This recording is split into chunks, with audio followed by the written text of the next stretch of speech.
ख़वातीन और हज़रात, हमारे आज के मेहमान कुर्बान अली साहब।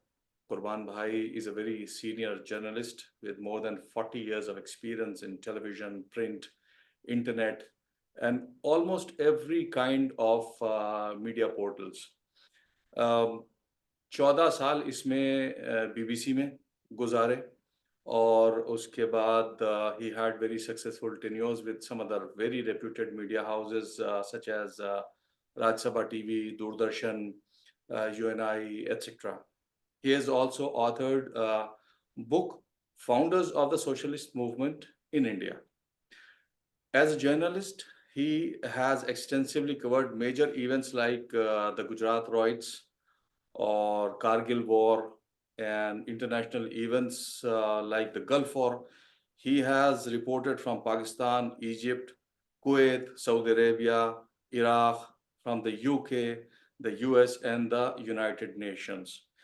He makes valuable academic contributions as a panelist on television and interview boards and seminars at institutions of repute like IIMC, etc., etc. अस्सलाम वालेकुम कुर्बान भाई, और वक्त देने का बहुत बहुत शुक्रिया। वालेकुम अस्सलाम मुजीब भाई, और शुक्रिया आपका कि आपने इस नाचीज को याद किया। कुर्बान भाई, 40 से ज़्यादा साल आपको हो गए सहाफ़त में, और हम लोग को जहाँ तक हमें याद है तो करियर ओरिएंटेशन ज़्यादा हमारे यहाँ होता नहीं था। तो ये एक कुदरती तौर पे सवाल ज़हन में आता है कि सहाफ़ी जो हैं वो इत्तेफ़ाक़न बन गए या सोचा समझा फ़ैसला था? जी, दरअसल मेरी पैदाइश और परवरिश एक ऐसे ख़ानदान में हुई जो कि फ्रीडम फाइटर्स का ख़ानदान था। मेरे फादर मरहूम कैप्टन अब्बास अली साहब ब्रिटिश आर्मी का हिस्सा थे, फिर वो आईएनए में ज्वाइन किया उन्होंने नेताजी सुभाष चंद्र बोस के साथ, और फिर उसके बाद सोशलिस्ट मूवमेंट में वो रहे। तो ये है कि बच्चा घर में जो माहौल होता है उसी से तरबियत हासिल करता है, उसी से बिल्कुल। सीखता है। घर में बहुत ज़्यादा अखबार मैगजीन आते थे, अब्बा का इंटरव्यू करने के लिए जर्नलिस्ट आते थे, तो बड़ा टेम्पटेशन था और वो एक तरह से पैशन मेरा बना। और खुर्जा मेरा वतन है आबाई, और वहाँ तालीम हासिल करने के बाद हाई स्कूल में अलीगढ़ मुस्लिम यूनिवर्सिटी गया। ये यूनिवर्सिटी होती थी उस वक्त। तो वहाँ भी मैं यूनिवर्सिटी मैगजीन के एडिटोरियल बोर्ड में रहा, और वहाँ डिबेट डिस्कशन और जो भी एक्स्ट्रा करिकुलर एक्टिविटीज होती थी जनरल एजुकेशन सेंटर में, उसमें हिस्सा लेता था। तो मुझे लगा कि यही मेरा प्रोफेशन हो सकता है, और अल्लाह ताला ने मदद की, अल्टीमेटली वही मेरा प्रोफेशन भी बन गया। लेकिन उससे पहले मैं यहाँ आपको ये बताता चलूँ कि जब मैं अंडर ग्रेजुएट स्टूडेंट था अ, अलीगढ़ में एएमयू में, ये 1982-83 की बात है, और जिस वक्त मैं एडिटोरियल बोर्ड में था, तो जम्मू कश्मीर में स्टेट असेंबली इलेक्शंस हुए थे, और उसमें पहली बार इंदिरा गांधी उस वक्त प्राइम मिनिस्टर थी, और उन्होंने एक तरह से हिंदू कार्ड खेला था उन इलेक्शंस में ब्लेटेंट तरीके से, और आरएसएस जनसंघ बीजेपी को वाइप आउट कर दिया था। तो उस पर मैंने एक आर्टिकल लिखा, और हमारे सीनियर होते थे जो हमारी स्टूडेंट यूनियन के प्रेसिडेंट भी थे, जावेद हबीब साहब, उनका अखबार हुजूम होता था। बहुत छोटा सा अखबार था, बहुत ज्यादा सर्कुलेशन नहीं था, 4-5 हज़ार कॉपियां उसकी छपती थी, लेकिन उसमें वो आर्टिकल मेरा पब्लिश हुआ, और 19 साल की उम्र में सेडिशन का मुकदमा मेरे खिलाफ कायम हो गया। ओहो। तो ये आप एक तरह से कह सकते हैं कि ये मेरी रकम है जमा, कि ग्रेजुएशन का स्टूडेंट रहते हुए इस पैशन ने मुझे इस दीवानगी की हद तक कर दिया कि वो मुकदमा हुआ, और वो 25 साल मुकदमा चला, लोअर कोर्ट से सजा हुई, हाई कोर्ट में जाकर हम छूटे। लेकिन ये था कि साहब हम इस मुल्क के प्राइम मिनिस्टर को भी चैलेंज कर सकते हैं, ये कॉन्फिडेंस आया। वहाँ आप लगाइए कि एएमयू आप भी वहाँ रहे हैं, कि उस स्टूडेंट की क्या हैसियत होती है, क्या बिसात होती है। वो क्या ख्वाब में भी सोच सकता है आज कि वो किसी प्राइम मिनिस्टर को या मिनिस्टर को या इवन यूपी के चीफ मिनिस्टर को के खिलाफ कोई एक आर्टिकल लिखे, और चैलेंज करे उसको, और फिर उसको प्रूव करे, और अल्टीमेटली हमारा जो मौक़िफ़ था, जो हमारा स्टैंड था, वो विंडिकेट हुआ और हम बाइज्जत तरीके से बरी हुए। हालांकि मेरी वजह से मरहूम जावेद हबीब साहब को काफ़ी दुश्वारियों का सामना करना पड़ा, उन्हें जेल भी जाना पड़ा, और बहुत लंबा अरसा वो एक हरेसमेंट जो कोर्ट का होता है वो हम लोगों के साथ में रहा। लेकिन तो ये मेरे जर्नलिज्म की शुरुआत थी। लेकिन यहाँ मैं एक और किस्सा आपको बताऊं जिसने मुझे जर्नलिज्म में लाया। वो 1978 की बात है। उस वक्त कुलदीप नैयर साहब इंडियन एक्सप्रेस की एक्सप्रेस न्यूज सर्विस के चीफ हुआ करते थे, मशहूर और मारूफ सहाफी रहे हैं। अब उस वक्त भुट्टो साहब की रिजीम खत्म हुई थी और जियाउल हक साहब पाकिस्तान में आए थे, और वो वहां होकर के आए थे, वैसे भी बहुत पाकिस्तान जाते थे। तो उन्होंने एक आर्टिकल लिखा और उसमें उन्होंने जिया को क्रिटिसाइज किया और भुट्टो को एक तरह से सपोर्ट किया। तो मैं उस वक्त मैंने हाई स्कूल किया ही था 78 में। तो मैंने एक खत लिख मारा एक लड़कपन में कि क्योंकि उस वक्त हमारे जो रिश्तेदार आते थे वो दूसरी कहानी बताते थे। वो कहते थे कि भुट्टो ने इलेक्शन रिग किए हैं, एक बहुत खराब आदमी था, डिक्टेटर था, ये था वो था। तो मैंने लिख दिया कि कुलदीप साहब आपने पता नहीं किस तरह से ये लिखा है, और वहां से हमारे जो रिलेटिव्स आ रहे हैं वो तो ये कहानी बयान कर रहे हैं, और मुझे आपकी रिपोर्ट कहीं ना कहीं बायस लगी। अच्छा। अब इतने बड़े जर्नलिस्ट को एक अदना सा बच्चा वो चैलेंज कर रहा है, खत लिख करके डेयर हम्म। कर रहा है। लेकिन उनका बड़प्पन कि उनके उस खत ने मुझे सहाफी बनाया। उन्होंने लिखा कि भाई हो सकता है जो तुम कह रहे हो वो सही हो, एक। दूसरी चीज ये कि मैंने जो देखा वो लिखा, और तीसरी चीज ये कि मैं डेमोक्रेसी में यकीन रखता हूं, मैं आर्मी रूल को सपोर्ट नहीं कर सकता। हम्म। तो उसने मुझे, उस खत ने कुलदीप साहब के हौसला दिया और कहा कि भाई मतलब मैं तो एहसान गुमान भी नहीं था मुझे कि कुलदीप ने एक बार इतना वक्त होगा कि वो मेरे इस वाहियात बेहुदा टाइप के खत को का जवाब दे, हम्म। और लेकिन दिल्ली आओ तो कभी मिलना। बस इस लाइन ने जादू किया, और मुझे साहब मैं जर्नलिस्ट बन गया। और 1980 से मैंने लिखना शुरू कर दिया। एक जनता वीकली है बॉम्बे का जो 46 से निकल रहा है, 1946 से, और वो सोशलिस्ट आइडियोलॉजी का पर्चा है। और उसके जो एडिटर हैं वो इस वक्त हयात हैं, और उनका भी लास्ट मंथ हम लोगों ने 100वां जन्मदिन मनाया है, डॉक्टर जी पारिक साहब। और उसको निकालते हैं, तो उन्होंने मुझसे यूपी से न्यूज़लेटर भेजने के लिए कहा। तो 1980 से मैंने ये जर्नलिज्म बाकायदगी के साथ शुरू कर दिया था, और इस तरह से आप समझिए कि 44 साल हो गए। अच्छा कुरबान भाई, ये कि दिलचस्प कहानी है और ये भी ज़हन में एक बार आ रहा है कि सेडिशन वाला जो रोग है वो पुराना है, ये कोई नई चीज़ नहीं है। हम लोगों ने आजकल ज़्यादा सुना है ये, लेकिन ये कि आप जैसे बता रहे हैं तो पुराना मर्ज़ है। तो आपने आपने जो तालीम हासिल करी अलीगढ़ से, तो वहाँ उस वक़्त तो ये यानी जर्नलिज़्म का तो एज़ सच मेरे ख़्याल से कोई कोर्स नहीं होता था, तो आपने क्या क्या पढ़ाई करी वहाँ से अलीगढ़ से? नहीं, कोर्स होता था डिप्लोमा इन जर्नलिज्म, अच्छा, और उसमें 50 सीटें थी। अच्छा। और वहाँ से बहुत सारे नामवर लोग निकले हैं। हमारे दोस्त हैं जो बीबीसी में काफ़ी अरसे तक रहे, परवेज आलम साहब। हुँ, हुँ। और बाद में बहुत एक लंबी फहरिस्त है सहाफ़ियों की जो आज भी टेलीविज़न में और रेडियो में और सहाफ़त के दूसरे शोबों में काम कर रहे हैं। लेकिन हाँ, वो मास कम्युनिकेशन डिपार्टमेंट जैसा आज है अलीगढ़ का, वो नहीं था। बहुत छोटी जी। सी वो था, और उसमें 1 साल का कोर्स होता था हुँ, ग्रेजुएशन के बाद। वो मैंने नहीं किया। मैं ये वजाहत कर दूं कि मैं बाज़ाब्ता ट्रेंड जर्नलिस्ट नहीं हूं। जी। मैंने किसी को डिग्री नहीं ली, कोई डिप्लोमा नहीं लिया। लेकिन चूंकि पैशन था, हुँ, हुँ। और उस पैशन पे मुझे मौके मिलते गए, हुँ, हुँ। तो मैंने कहा ना कि 1980 में जनता में लिखना शुरू किया, 83 हाँ, में तो हुजूम का वो ये मामला। मेरे ख़्याल से उस वक़्त प्रिंट मीडिया ही जो डोमिनेंट था, तो आपका प्रिंट डोमिनेंट था, और जी, उस वक्त में रेडियो टेलीविजन सिर्फ सरकारी था, ऑल इंडिया करेक्ट, रेडियो और करेक्ट, टेलीविजन। और करेक्ट। टेलीविजन भी इस तरह का था, 82 के बाद वो तो कलर हुआ है। उसके जी, जी। पहले तो चित्रहार आता था, जी, और जी। कृषि दर्शन आता था, या सही। समाचार आते थे, और रेडियो पे गाने आते थे। जी, जी। अब तो काफी हद तक रेडियो भी लिबरल हो गया है। टेलीविजन हिंदुस्तान का जो दूरदर्शन है, प्रसार भारती, वो हुँ, काफी बढ़ गया है। और हुँ, 350 से ज्यादा न्यूज चैनल आ गए हैं।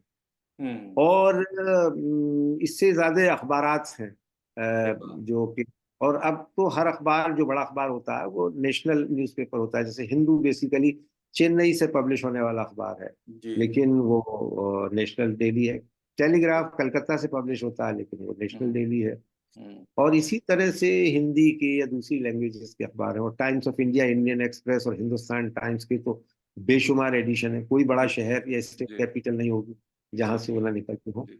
लेकिन हाँ, उस वक्त में जब मैं अलीगढ़ में था तो बहुत महदूद था दायरा। हम्म। तो मेरे ख्याल से वही कि जबान के ऊपर अगर आपका उबूर है और आपके पास लिखने की अच्छी और इंडिपेंडेंट थॉट प्रोसेस है, तो वो सहाफत के लिए मेरे ख्याल से उस ज़माने में काफ़ी होता होगा।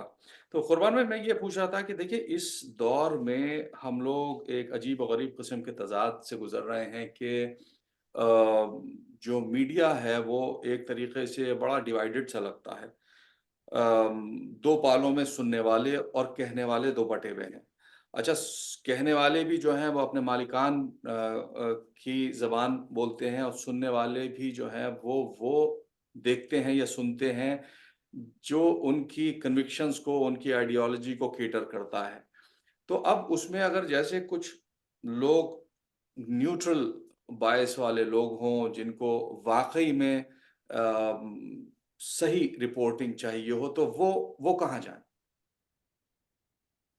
ये सवाल आपका बहुत अहम है और बहुत पेचीदा भी है। और इसका मैं जवाब एक तरह से समझाने की कोशिश करता हूँ कि बीबीसी एक ऐसा इदारा है आज तक कि उसकी जी। अपनी एक क्रेडिबिलिटी है, और जी। वो अपनी इंडिपेंडेंट जर्नलिज्म के लिए जाना जाता था।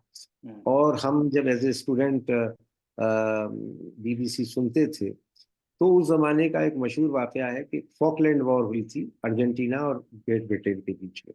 जी। और मार्गरेट थैचर की गवर्नमेंट थी, और उस वक्त बीबीसी ने अपनी गवर्नमेंट के खिलाफ, जिसके पैसे से वो चलता था, हुँ, हुँ। स्टैंड लिया और अर्जेंटीना को सपोर्ट किया।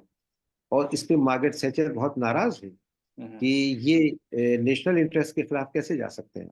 हुँ, हुँ। लेकिन बीबीसी ने उस वो पैमाना अपना उस वक्त बनाया जी। और अपनी क्रेडिबिलिटी साबित की। लेकिन वही बीबीसी 2004 आते आते जी। उसमें इतनी तब्दीलियां आई। और आपने भी अपने इंट्रो में जब आप मेरा तारुफ दे रहे थे तो बताया कि मैंने गल्फ वॉर सेकेंड कवर की। तो वो बीबीसी उतना इंडिपेंडेंट नहीं रह गया, क्योंकि जो ब्रिटिश गवर्नमेंट थी और प्राइम मिनिस्टर टोनी ब्लेयर थे, वो जॉर्ज बुश के एक तरह से फॉरेन मिनिस्टर कहे जाते थे। और उन दोनों का ही एक इत्तेहाद था, अलायंस था, जिन्होंने इराक को इन्वेड किया। और हुँ। उस वक्त में एक टर्म चला, इम्बेडेड जर्नलिस्ट। एम्बेडेड। अब जी। जी। इम्बेडेड जर्नलिस्ट के मायने, मैं लंदन में बड़ा मजाक भी होता था, उर्दू सर्विस वालों ने कहा कि भाई इसके मायने तो हम बिस्तर सहाफी होंगे अगर इसका लिटरल ट्रांसलेशन आप करें तो। सही। लेकिन वो एम्बेडेड जर्नलिस्ट जो थे, वो उनको वही दिखाया जा रहा था जो यूएस और यूके गवर्नमेंट दिखाना चाहती थी और रिपोर्ट करना चाहती। और हुँ। बड़ा इंटरेस्टिंग ये हो गया कि उस वक्त एक बीबीसी का कॉरेस्पोंडेंट था, अफ्रीकन ब्लैक, रागी उमर। जी, जी, वो जी। बगदाद से कुछ और रिपोर्ट करता था, और हुँ। हमारे जो इम्बेडेड जर्नलिस्ट चल रहे थे फोर्सेस के साथ, वो कुछ और रिपोर्ट करते थे। हुँ। और इस बीच में मैं उस वक्त बीबीसी हिंदी और उर्दू सर्विस के साथ लंदन में था। तो वहाँ सतीश जेकब, जो कि फॉर्मर कॉरेस्पोंडेंट है बीबीसी के, और उस वक्त दूरदर्शन के लिए रिपोर्ट कर रहे थे। तो हम सैटेलाइट टीवी रेडियो के जरिए से, फोन के जरिए से उनसे इंटरव्यू करते थे। 10 मिनट का एक स्लॉट हमने तय कर रखा था, तो 5 मिनट हिंदी में, 5 मिनट उर्दू में। अब वो इन दोनों के अलावा तीसरी एक स्टोरी बताते थे। तो हुँ। एक काफी टेंशन हो गया, और एक दिन जो हमारा साउथ एशिया का ब्यूरो चीफ था, बेरी लैंग्वेज, वो आया कि what is going on. I mean, our news room saying something else, our correspondent saying something else, and you are having a third person who is reporting for us in Urdu and Hindi. तो हुँ। बहुत घपला हो गया भाई ये तो, और इससे मैसेज सही नहीं जा रहा। लेकिन बावजूद उसके वो सिलसिला चला। अब आपका जो सवाल है कि लोग तो भाई लोगों को तो खुद ये तय करना होगा। आपने ये भी कहा कि एक तरफ वो हैं कि जो वो दिखाते हैं या सुनाते हैं, जो वो सुनाना और दिखाना चाहते हैं, और एक तरफ वो लोग हैं जो वो देखना और सुनना चाहते हैं। अब इसमें तीसरी जो एलिमेंट है कि भाई वो इंडिपेंडेंट क्या होगा, और जिसको हिंदी में निष्पक्ष कहा जाता है वो क्या होगा। जी। वो होना थोड़ा सा मुश्किल होता है, लेकिन बावजूद इसके कि अभी आप देख रहे हैं हमारे हिंदुस्तान में इस वक्त गोदी मीडिया का गलबा है, जो हम्म। कि कॉरपोरेट से गवर्न होता है, और उनके बहुत इंटरेस्ट वाजे हैं।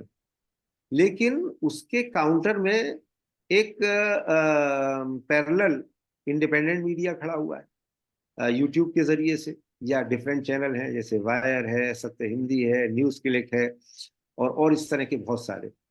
तो कुरबान वो भाई, एक एक जस्ट 1 मिनट, वो coming back to my original, देखिए जो पैरेलल मीडिया जो है ना, वो भी बिल्कुल बज़ाहिर ऐसा लगता है कि वो भी एंटी एस्टैब्लिशमेंट है, न्यूट्रल तो कहीं पे भी बात नहीं हो रही। जितने भी आपके ये प्राइवेट न्यूज़ पोर्टल्स हैं, ज़्यादातर जो हैं वो इख्तिलाफ रखते हैं एस्टैब्लिशमेंट से, और उनका एक अलग रेटोरिक है।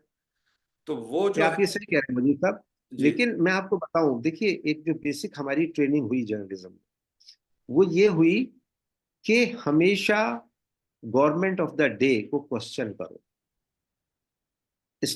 एंटी इस्टेब्लिशमेंट अगर आपका टेम्पर नहीं होगा, तो आप कहीं ना कहीं कैरीड अवे होंगे उसी तरह से जैसे इस वक्त करंट डिस्पेंसेशन ले जा रहा है। और जो सरकारी मीडिया को छोड़ ही दीजिए, उसकी तो कोई बात ही आजकल नहीं करता।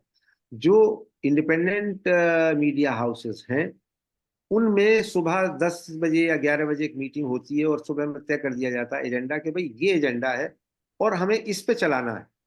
अब वो एंकर बेचारा या रिपोर्टर, उसको मालूम है कि अगर उसको नौकरी करनी है तो उसको वही लाइन फॉलो करनी पड़ेगी।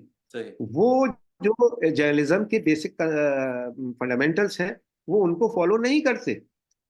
हमको बीबीसी में साल में 2 बार ट्रेनिंग दी जाती थी कि you should be firm but polite with your guest. हुँ। अब यहाँ हिंदुस्तान में इस वक्त है टीवी चैनल में कि आप अपने गेस्ट को जितना धुन दें, जितना उसकी उतार सकें इज्जत, उतना करिए, और उसमें आप कोई जो पैरामीटर्स हैं उनका इस्तेमाल नहीं होता। दूसरी चीज ये है कि जब तक आप क्रिटिसाइज नहीं करेंगे, और डिबेट, डायलॉग, डिस्कशन, डिस्कोर्स, ये बेसिक फंडामेंटल्स हैं डेमोक्रेसी के, बट और व्हाई इसके बिना गुलमान भाई, डेमोक्रेसी सर्वाइव नहीं बट कर व्हाई सकती। गुलमान भाई, ऐसा तो नहीं है कि हुकूमत जो है वो हर काम खराब ही कर रही है? मतलब why do you have to necessarily criticise the establishment? There must be something which is really good done by the system. अभी तो जो पैरेलल मीडिया कर रहा है वो तो बिल्कुल एंटायरली यानी डिस्कोर्स जो दे रहा है वो बिल्कुल एंटी एस्टैब्लिशमेंट दे रहा मैं है, तो आपसे एग्री करता हूँ। उससे दोनों भी तरफ रिपल्जन हो एक्सट्रीम रहा है। है। उससे भी जी, रिपल्जन दोनों हो तरफ रहा है। एक्सट्रीम है। जी। दोनों तरफ एक्सट्रीम है। जी। और इसका भी मैं आपको एक एग्जांपल दूंगा कि अभी 2022 के यूपी इलेक्शन हो रहे थे, जी। और उसमें जो एंटी इस्टेब्लिशमेंट, या कहिए कि जो करंट डिस्पेंसेशन की आइडियोलॉजी है उसके खिलाफ जो चैनल्स थे, वो उन्होंने ये लाइन ली हुई थी कि यूपी में बीजेपी हार रही है। हुँ। और मैं उनमें से तकरीबन हर चैनल पे गया, और मैंने ये कहा कि भाई मुझे कहीं बीजेपी हारती हुई नहीं नजर आ रही, क्योंकि ग्राउंड रियलिटी ये है कि मैं जब जाता हूँ, और मेरे पास कोई रॉकेट साइंस नहीं, आप सड़क पे इंडिपेंडेंटली, ऑब्जेक्टिवली 10 लोगों से बात कर लीजिए, और उनमें से अगर 6 लोग ये कह रहे हैं कि साहब ये इस तरफ है मामला, तो आपको पता चल जाएगा कि हवा किस तरफ चल रही है। और उसमें, लेकिन जो आपने कहा वो लोग बज़िद थे कि साहब चूंकि उन्होंने ये लाइन ले रखी है कि साहब नहीं, ये आइडियोलॉजी और ये गवर्नमेंट और ये पार्टी, इसको हटना चाहिए पावर से, तो वो चला रहे थे। तो मैं बिल्कुल। यही कह रहा हूँ कि यहाँ बेसिक ट्रेनिंग जर्नलिज्म की ना तो मीडिया हाउसेस जो इस्टेब्लिश हैं उनमें होती है, और जी। इंडिपेंडेंट जो है जो सोशल मीडिया पे काम कर रहे हैं, उनके लिए तो कोई गाइडलाइंस है ही नहीं। तो बिल्कुल। इसलिए जब तक आप कोई पैरामीटर्स इस्तेमाल नहीं करेंगे, देखिए क्या है रिपोर्टर या journalism, it's like any other profession. जी। अगर आप वकील हैं, अगर आप डॉक्टर हैं, अगर आप हुँ। इंजीनियर हैं, तो आपका धर्म ये है जो हुँ। आपका प्रोफेशन। हुँ। उसी तरह से जर्नलिज्म में आपका प्रोफेशन, आपका धर्म ये है कि आप ईमानदारी से लोगों तक वो इंफॉर्मेशन पहुंचाएं जो हो रहा है, जो जी। 3 Ws कहलाते हैं, वाई, व्हाट, वेयर। हम्म। और उसमें आप छोड़ दीजिए फैसला व्यूअर पे या हम्म। लिसनर्स पे हम्म। कि वो इससे क्या नतीजा अख्ज करते हैं, हम्म। लेकिन आपका फर्ज ये है कि जो हो रहा है उसको आप दिखाएं। अब इसमें एक और चीज मैं मिसाल दूंगा। 6 दिसंबर 1992 को जब अयोध्या में बाबरी मस्जिद डिमोलिश की गई, मैं उसका आई विटनेस हूँ। और उस वक्त जब वो स्टॉर्मिंग शुरू हुई और एक पहला डोम गिरा, तो हम लोग उस वक्त, ये मोबाइल फोन नहीं होते थे, पीसीओ भी हर जगह नहीं होते थे, तो अयोध्या से 10 किलोमीटर चल करके हम फैजाबाद सेंट्रल टेलीग्राफ ऑफिस आए। और वहां से मेरे उस वक्त के ब्यूरो चीफ थे साउथ एशिया के मार्क अली साहब, उन्होंने ये रिपोर्ट फाइल की, पहली preliminary report, that the demolition has begun in Ayodhya. अच्छा, उसके बाद हम जब वापस गए तो हमें गिरफ्तार करके कमरे में बंद कर दिया गया। हमारे कत्ल की साजिश की जा रही थी, लेकिन किसी ने गुड सेंस प्रिवेल कर गया कि भाई अभी कार सेवा चल रही है, इनको रोक दो, अभी इधर अटेंशन डाइवर्ट हो जाएगा, तो पहले वो काम खत्म हो जाए तब इनको खत्म करेंगे। और उस बीच में हमको समहाउ हमारा एक कलीग निकल के चला गया और उसने हमें बचा लिया। शाम को जब हम लौट करके आए रात को 9 बजे, शान अवध होटल फैजाबाद जहाँ हम लोग रुके हुए थे, तो वहां दूरदर्शन और ऑल इंडिया रेडियो पर खबर चल रही थी कि अयोध्या में विवादास्पद ढांचे को कुछ नुकसान पहुंचा। और उसी वक्त बीबीसी उर्दू ने मुझे इंटरव्यू किया, हालांकि मैं उस वक्त बीबीसी का स्टाफर नहीं था, मैं संडे ऑब्जर्वर के लिए रिपोर्टिंग कर रहा था। लेकिन मैंने कहा कि वहां तो साहब मलबा भी लोग उठा के ले गए, it has been raze to the ground. अब ये फर्क है दोनों चीजों का। तो जो गवर्नमेंट मीडिया है वो ये कह रहा है, जो इंडिपेंडेंट मीडिया था बीबीसी ये, और आज भी मुझे लोग मिलते हैं, मैं 14 साल बीबीसी में स्टाफर रहा, उसका कोई इतना नहीं बताता, लेकिन कहते हैं साहब 6 दिसंबर को आपको सुना था, उस दिन को वो, उस रिपोर्ट को वो जरूर याद करते हैं। तो जी। आपने जैसा कहा कि गवर्नमेंट अच्छा काम करती है, ये उसकी ड्यूटी है, उसका, उसकी पब्लिसिटी करना गवर्नमेंट का काम है, उसको इवेलुएट करना, उसको क्रिटिसाइज करना, ये इंडिपेंडेंट मीडिया का काम है। और नहीं, इसलिए मैं आपको यहाँ, वही आपको ये लेकिन। भी बताता चलूं कि जी। जो हमारे पहले वजीर आजम थे जवाहरलाल नेहरू, उन्होंने कहा कि इन मीडिया चाहे जितना गैर जिम्मेदार हो जाए, लेकिन डेमोक्रेसी में मैं मीडिया पर किसी भी तरह की पाबंदी लगाने के खिलाफ हूँ, नंबर एक। नंबर दो ये कि 1857 से लेके 1947 तक, जो 90 साल का नेशनल मूवमेंट का हमारा पीरियड था, उसमें तकरीबन हर लीडर जर्नलिस्ट था, उसका अपना अखबार था, मैगजीन थी, रिसाला था, वो वो टारगेट था। और जो जर्नलिज्म हो रहा था वर्नाकुलर प्रेस में, इंडियन लैंग्वेजेस में, वो ये था कि मुल्क की आज़ादी। अब जब मुल्क आज़ाद हो गया तो फिर क्या जर्नलिज्म हुआ कि मुल्क के रिकंस्ट्रक्शन का, भारत के नवनिर्माण का। हमारे एक उस्ताद थे केवल वर्मा साहब, 80s में जब हम अयोध्या कवर कर रहे थे, ये मंदिर मस्जिद मूवमेंट, एक दिन मैं आया दिल्ली तो उन्होंने कहा क्या हो रहा है कुर्बान यूपी में, मैंने कहा वही मंदिर मस्जिद चल रहा है। बोले बड़े बदकिस्मत हो। हाँ, मुझे थोड़ी देर के लिए नागवारी हुई थी, क्या कह रहे हैं। बोले हम जब आए थे जर्नलिज्म में, यानी अर्ली 50s में, तो भारत के नवनिर्माण के रोज नए मंदिर बन रहे थे, Bhakra Nangal dam, Bokaro steel plant, Rourkela steel plant, Rihand बांध, 5 years प्लान। क्योंकि सेकेंड वर्ल्ड वॉर के बाद बिल्कुल स्क्रैच से हम लोगों ने शुरू किया था, हम लोग सुई भी नहीं पैदा कर सकते थे। और आज हम 75 साल बाद दुनिया की सबसे बड़ी डेमोक्रेसी होने के साथ साथ काफी हद तक खुद कफील हैं, काफी हद तक चीजें अपनी हम खुद बना रहे हैं, अपना फूड ग्रेन्स प्रोडक्ट कर रहे हैं। अ, वो भुखमरी नहीं है जो 60s में थी या 70s में थी। बावजूद इसके 40 करोड़ से ज्यादा लोग इस मुल्क में पावर्टी लाइन के नीचे हैं, यानी उन्हें 2 वक्त का खाना नहीं मिलता। उसकी जिम्मेदारी गवर्नमेंट की है, उसके लिए गवर्नमेंट को क्रिटिसाइज करना पड़ेगा। इसके अलावा गवर्नमेंट हमारी कुर्बान सच भाई, में, आई गॉट योर पॉइंट, लेकिन मैं again I would come back कि देखिए, जो पैरेलल मीडिया वाले जो काम कर रहे हैं, वो भी ऐसा लगता है कि वो एजेंडे पे काम कर रहे हैं, और उनका भी एक रेटोरिक है, वो भी एक रेटोरिक स्पेल कर रहे हैं, तो यानी एक अजीब किस्म का केओस बना हुआ है, बहुत शोर-शराबा है, इतने इख्तलाफात हैं, आइडियाज़ जो हैं वो क्लैश कर रहे हैं। तो ख़ैर चलिए, वील लीव इट हियर, इस मौज़ू को। मैं एक सवाल आपसे ये पूछ रहा हूँ कि अभी एक रीसेंट फिनोमेना देखने में आया है, पड़ोसी मुल्क में, हमारे हमसाए मुल्क में। वहाँ की इंटेलिजेंसिया जो है, वो बड़े खुल कर के निकल के आई है सामने। उसमें कुछ लोग हैं, प्रोफ़ेसर इश्तियाक अहमद साहब हैं और परवेज़ हुदबॉय हैं और 2-3 और लोग हैं जो कि बड़े प्रोमिनेंट लोग हैं। They have started owning the responsibility of the situation they are in now. उसमें चाहे वो 71 की वॉर का सानिया हो या 65 की वॉर का हो या फिर जो मिसएडवेंचर्स उन्होंने किए हैं और बल्कि उन्होंने इश्तियाक साहब ने किताब भी लिखी है Jinnah his successes failures and role in history. तो मेरा सवाल ये है कि ये अचानक से जो एकदम से निकल के आए हैं, तो उसमें भी अब हम लोग जो है ना वो कॉन्स्पिरेसी थ्योरीज में ज़रा एक सैडिस्टिक प्लेज़र लेने लगे हैं उस चीज़ में भी। तो मुझे जी एक एक कुदरती तौर के ऊपर ये हो रहा है कि व्हाई नाउ? यानी पार्टीशन का सानेहा, 3 जंगें, पंजाब में सेपरेटिस्ट मूवमेंट का सपोर्ट, कश्मीर में लाखों लोगों की हलाकत और उसके बाद जो है वो अचानक से इनको निकल के आया और फिर उन्हें ये एहसास हुआ कि भई हमने जो कुछ किया तारीख में गलत किया। So what is your perspective about their objective? और दूसरी बात ये इसी से रिलेटेड जो पॉजिटिव है, वो ये कि ये जो इंट्रोस्पेक्शन है, जो वो लोग कर रहे हैं, तो क्या ये हिंदुस्तान में पोस्ट पार्टीशन जो मुस्लिम कम्युनिटी ने चूज़ किया था रहना, तो क्या उसको ये इंट्रोस्पेक्शन नहीं करना चाहिए कि उसने 75 सालों में क्या किया कि एक मेजॉरिटी कम्युनिटी के अंदर एक कॉन्फिडेंस नहीं डेवलप करा पाए कि हम भी इस मुल्क के बाशिंदे हैं? देखिए, आपके दो सवाल हैं और दोनों को मैं सेपरेटली अलग अलग तरीके से जवाब दूंगा और बहुत अहम है।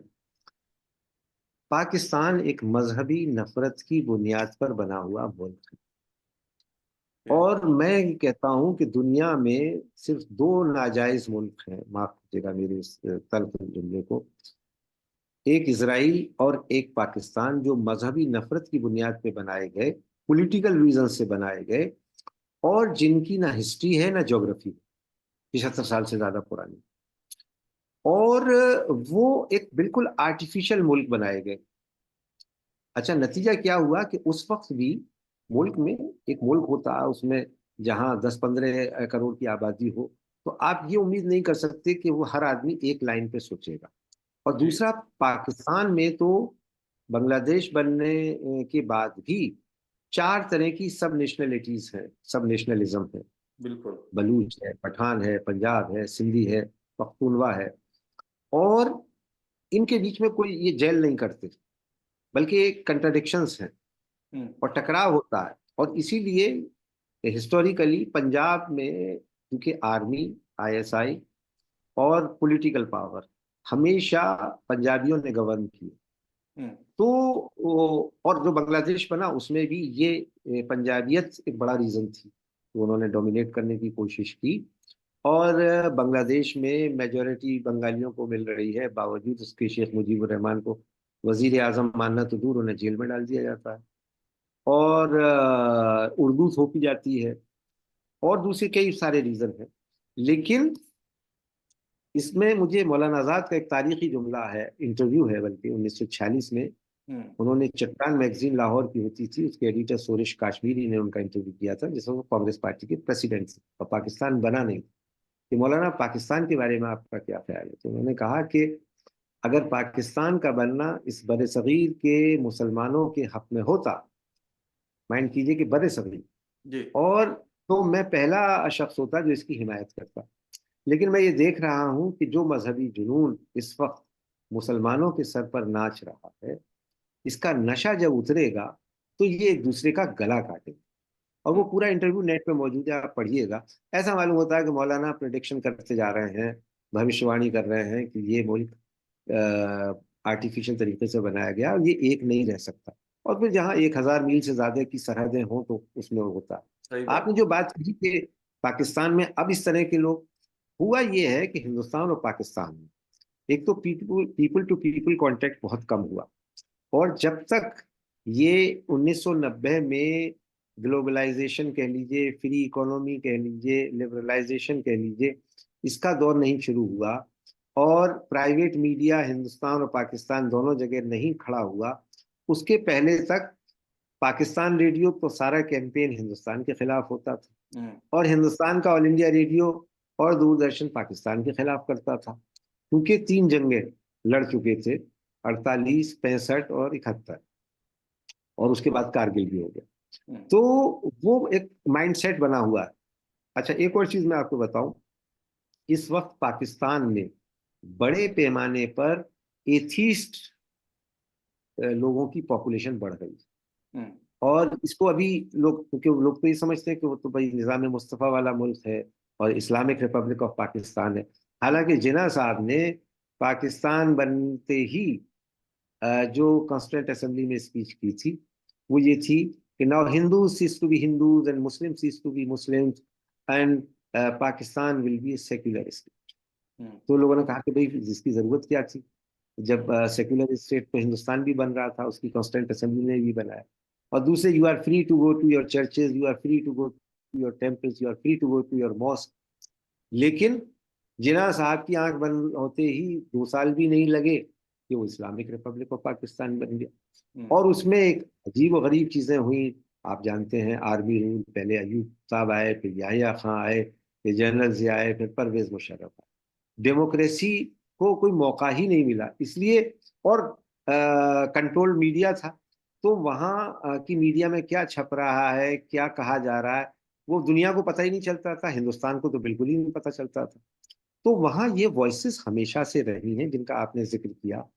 अब ये जरा ज्यादा आ रही हैं निकल करके, कि लोग कहते हैं, लोग अपना एहतसाब करते हैं कि भाई ये पाकिस्तान क्यों बनवाया। मैं क्योंकि जाता रहा हूँ पाकिस्तान, लाहौर, कराची, इस्लामाबाद, इन तीनों जगह पर मुझसे बहुत बार ये सवाल किया गया कि साहब ये पाकिस्तान क्यों बनवाया आप लोगों ने।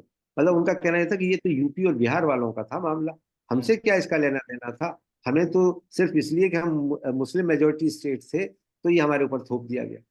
हम्म, और आप को ये याद होगा कि सिंध में कांग्रेस पार्टी की गवर्नमेंट थी। पंजाब, यूनाइटेड पंजाब जो दिल्ली से लेके पेशावर तक जाता है, उसमें यूनियनिस्ट पार्टी की गवर्नमेंट थी। और NWFP, वहाँ कांग्रेस पार्टी की गवर्नमेंट थी। खान अब्दुल गफ्फार खान के बड़े भाई डॉक्टर साहब, वो वहाँ चीफ मिनिस्टर थे। तो वो जो सेक्युलरिज्म में यकीन करते थे, जो इंडियन नेशनलिज्म में यकीन करते थे, जो आइडिया ऑफ इंडिया में यकीन करते थे, और आइडिया ऑफ इंडिया कोई 75 साल का नहीं है, आइडिया ऑफ इंडिया तो 1000 साल का है। आप अलबैरूनी की किताबुल हिंद उठा के देखिए, तो आपको पता चलेगा कि वो आदमी 1000 साल पहले बता रहा है कि ये हिंदुस्तान कितनी खूबियों का मुल्क है, यहाँ कितनी डिफरेंट सिविलाइजेशंस हैं, कल्चर्स हैं, रिलीजन है, जबानें हैं, खान पहनावा है, और फिर भी ये लोग हिंदुस्तानी हैं। तो ये चीज, और आज हमारे मुल्क में अनफॉर्चुनेटली उसी को चैलेंज किया जा रहा है। इसलिए मैं कहता हूं कि भाई ठीक है, मेजोरिटी का मतलब, डेमोक्रेसी में मेजोरिटी का मतलब ही उसी रूल चलता है। आप जरूर चलाइए, आप इसको मुल्क को बना लीजिए हिंदू राष्ट्र, लेकिन आप इसको चला पाओगे इसकी गारंटी नहीं है, क्योंकि पाकिस्तान की मिसाल आपके सामने है। और इसीलिए हिंदुस्तान में भी, आपने तो 2-4 राइटर्स पाकिस्तान के कोट किए, मैं आपको सैकड़ों नाम हिंदुस्तान में गिना सकता हूं जिन्होंने ये लिखा है कि कांग्रेस पार्टी की लीडरशिप ने, इंक्लूडिंग गांधी जी, जिन्ना को, उनकी मुस्लिम लीग को, वो पार्टिसिपेशन नहीं दिया गवर्नमेंट में जो दिया जाना चाहिए था, और अगर वो दिया गया होता तो पाकिस्तान ना बनता। 1935 का गवर्नमेंट ऑफ इंडिया एक्ट आने के बाद 1937 में पहली बार हिंदुस्तान में आम इंतखाबात हुए हैं और सरकारें बनी हैं। उसमें यूपी में चौधरी खलीकुज़मा को चीफ मिनिस्टर होना था, लेकिन जवाहरलाल नेहरू और मौलाना आजाद, जिनके सेक्युलरिज्म पे आप उंगली नहीं उठा सकते, लेकिन उन्होंने भी मुस्लिम लीग को तोड़ करके गोविंद वल्लभ पंत को चीफ मिनिस्टर बनाया।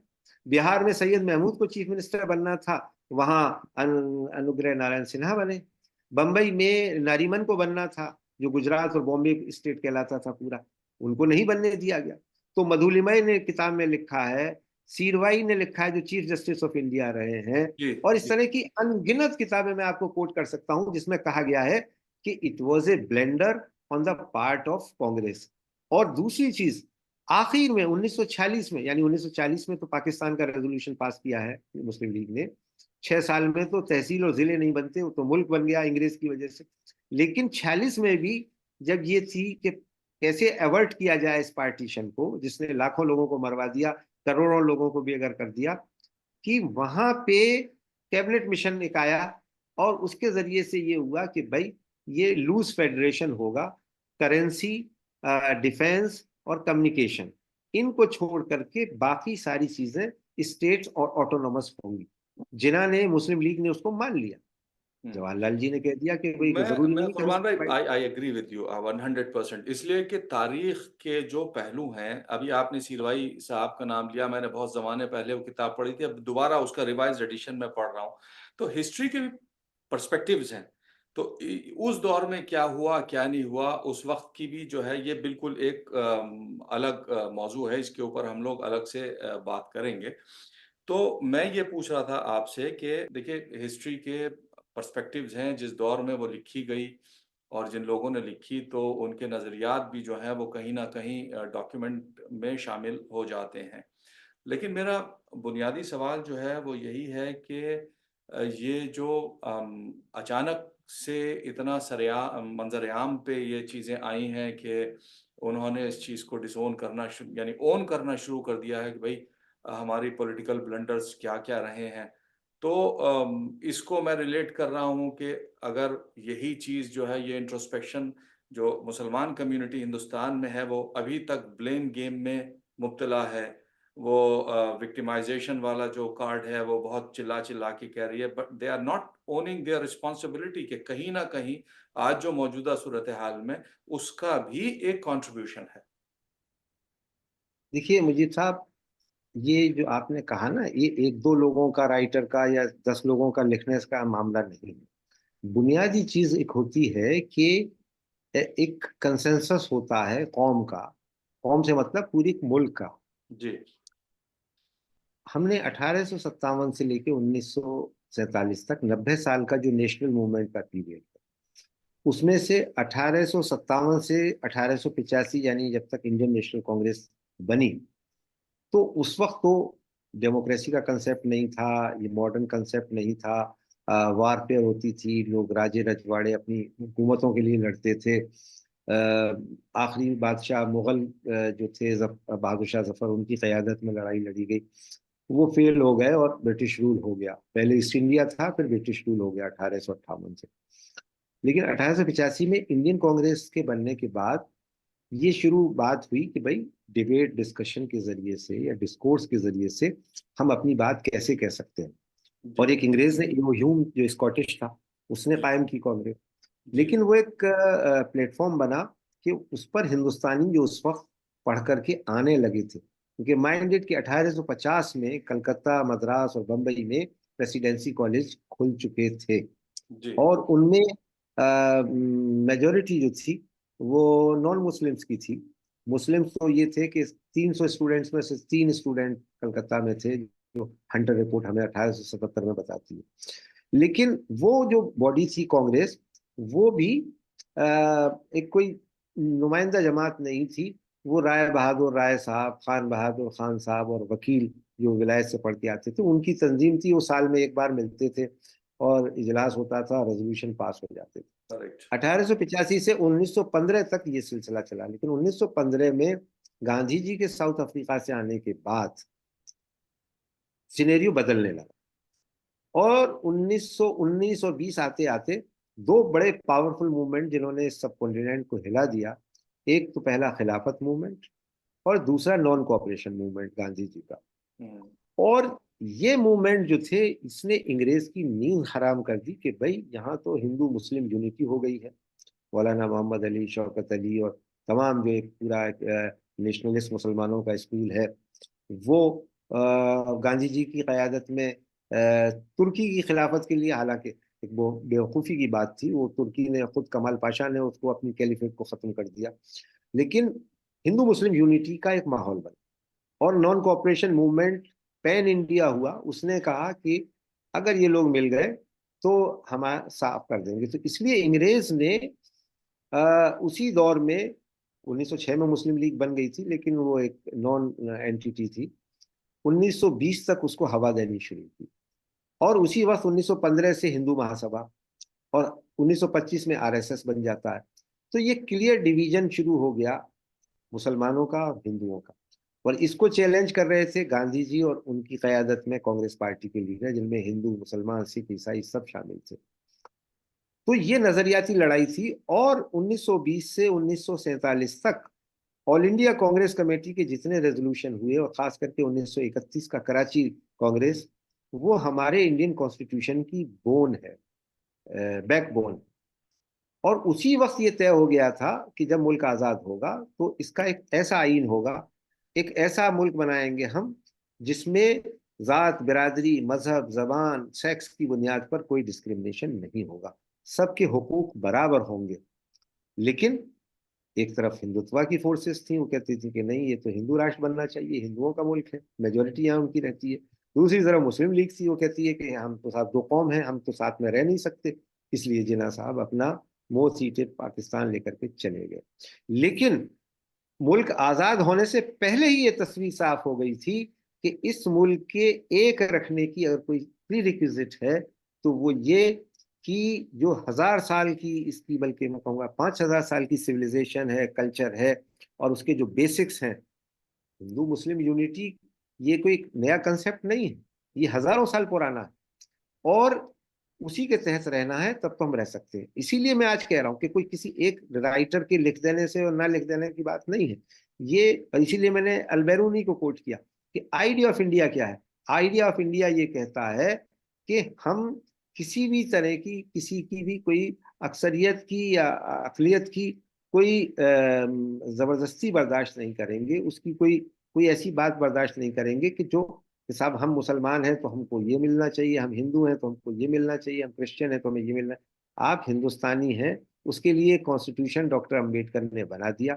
वो कॉन्स्टिट्यूशन दुनिया में ह्यूमन राइट्स का बेहतरीन दस्तावेज है, कोई इसको चैलेंज नहीं कर सकता। गो के उसमें 100 से ज्यादा अमेंडमेंट हो गए हैं, और वो होंगे भी, क्योंकि वक्त के साथ साथ तब्दीलियां होती हैं, चेंजेस होते हैं, उनको मानना पड़ेगा। लेकिन बेसिक कंसेप्ट जो है, जिसको सुप्रीम कोर्ट ने अपना जिस पे जजमेंट दिया हुआ है केशवानंद भारती मामले में और दूसरे मामलों में, कि जो बेसिक स्ट्रक्चर है कॉन्स्टिट्यूशन का, उसको आप चेंज नहीं कर सकते।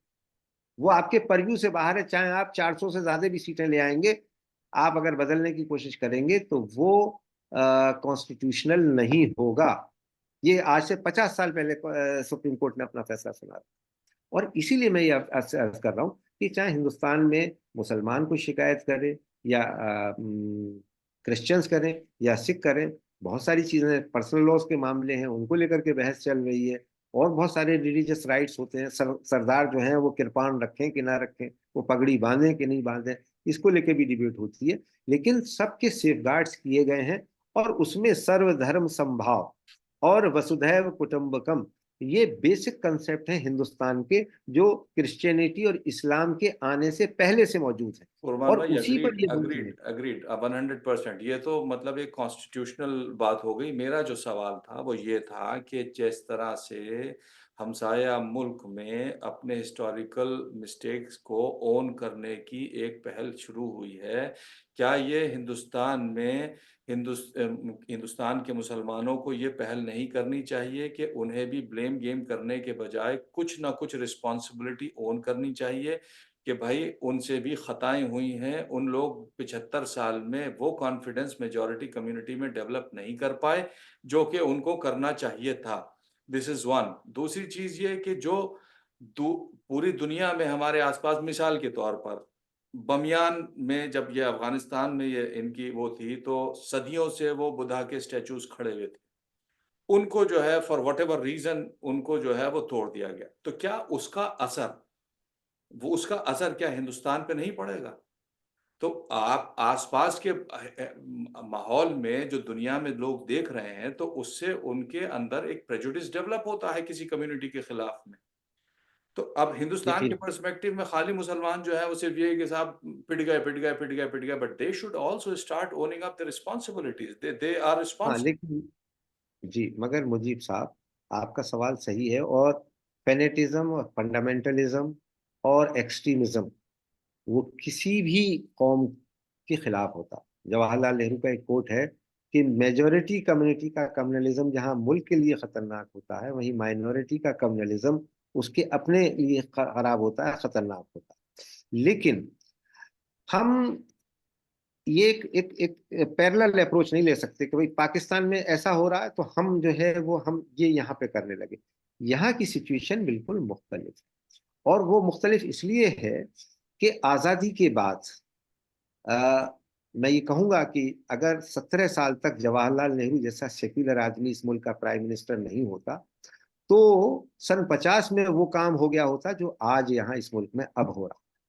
उसकी वजह ये कि वो आदमी खड़ा था, वो अपने अंदर की राइट विंग से लड़ रहा था, वो बाहर की माइनॉरिटीज की राइट विंग से लड़ रहा था, सोशलिस्टों से लड़ रहा था, कम्युनिस्टों से लड़ रहा था, और उसने कहा कि भाई किसी भी तरह का एक्सट्रीमिज्म वो हमें खतरनाक मोड़ पर ले जाएगा।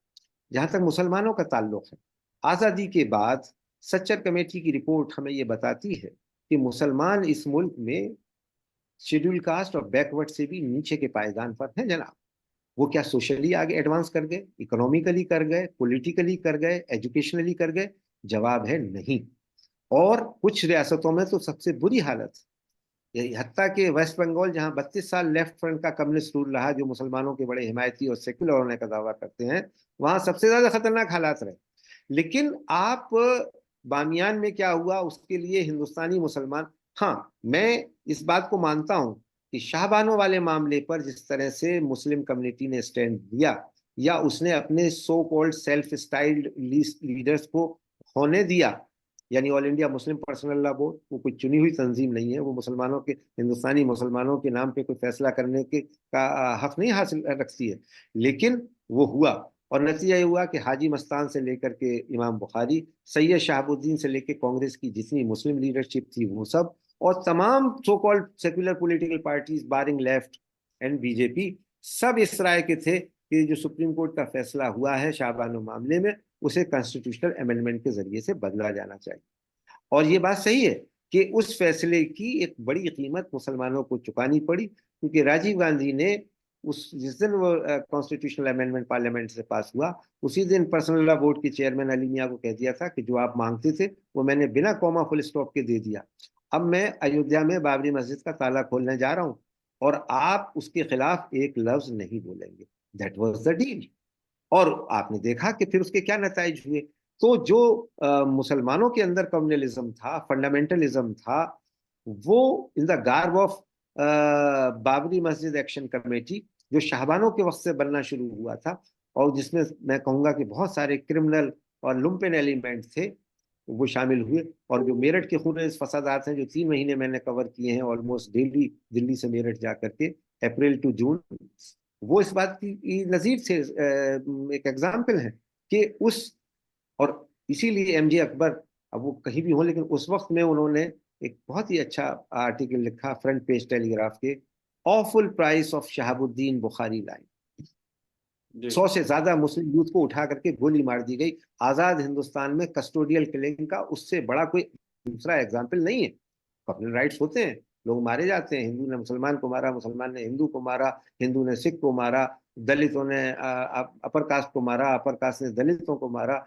लेकिन आर्मी की मौजूदगी में से 100 मुस्लिम यूथ को उठा करके पॉइंट ब्लैंक रेंज पर यूपी की पीएसी मार दे, और उसकी लाशें जो है मेरठ से बह करके दिल्ली तक आए, तो ये किसी सिविल सोसाइटी में नहीं एक्सेप्ट किया जा सकता।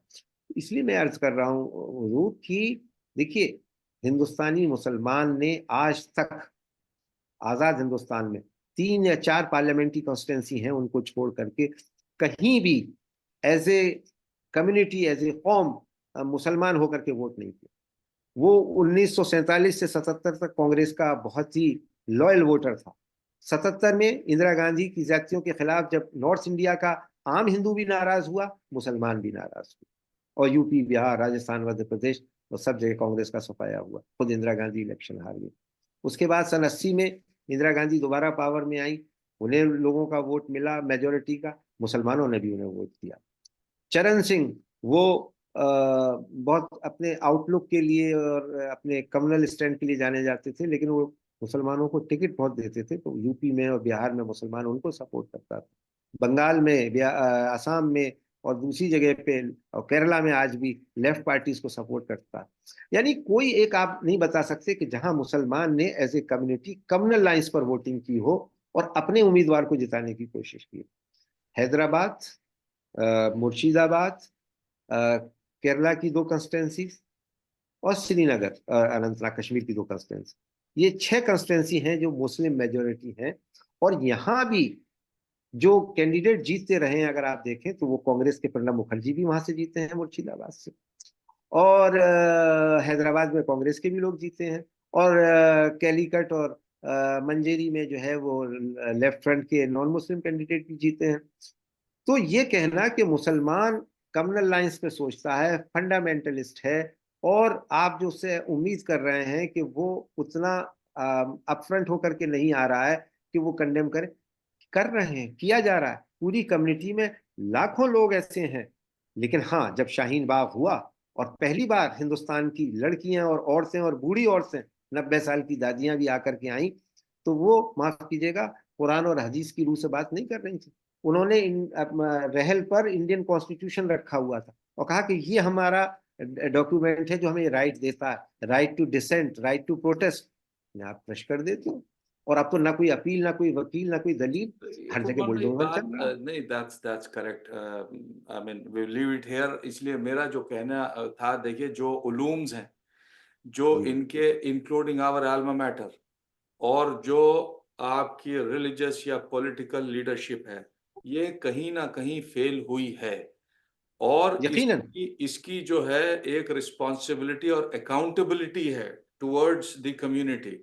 और उसमें मैं सरे फहरिस्त अपने अल्मा मैटर को भी रखता हूँ, इसलिए कि दिस इज माय कन्विक्शन के पॉलिटिकल डिस्कोर्स में फेलियर हुआ है। और एकेडमिकली तो ठीक है, एक मिडिल क्लास आपने 3 या 4 जनरेशन्स बना दी इंजीनियरों की और एमबीबीएस डॉक्टरों की और एमबीएस की, लेकिन एकेडमिक स्कॉलरशिप जो है वो कहाँ पर है। खैर, एनीवेज कुरबान भाई, it was wonderful talking to you. और आप के पास बहुत स्टडी है माशाल्लाह। फिर किसी और मौजू के ऊपर और किसी और वक्त में जो है वो इस गुफ्तगू को जारी रखेंगे। आई थिंक काफ़ी लंबी गुफ्तगू हो गई है। और बहुत शुक्रिया आपका।